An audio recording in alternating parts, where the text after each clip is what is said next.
तकसीम का मतलब ये होता है कि उसको डिवाइड कर देना, बांट देना बराबर बराबर में। कितने लोगों को बांटना है, जिस तरह 100 रुपया बांटना है जो भी। तो अभी मैं बादल को, बादल आओ इधर, तो ये क्वेश्चन करके दो। अभी चूंकि मैं पढ़ा चुका हूँ, अब ये जो बादल है ये अपना ये क्वेश्चन हल करेगा। मैं क्वेश्चन समझा देता हूँ।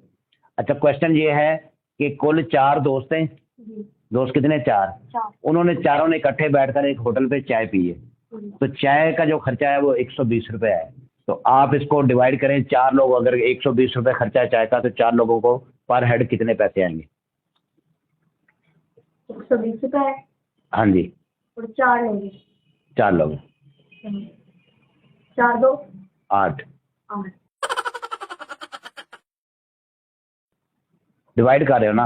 अच्छा ठीक है। नीचे बचे 4। 4। ये 0 नीचे आ। 0 नीचे। 4 10 40। हाँ, तो यानी पर हेड कितना है आगे पैसे? 210। 210 रुपये। तो बेटा आप ऐसे करना, आप बड़े हो करना, वापडा में लग जाना, बिल बनाया करना इस कॉम के ना। No, no, no, no.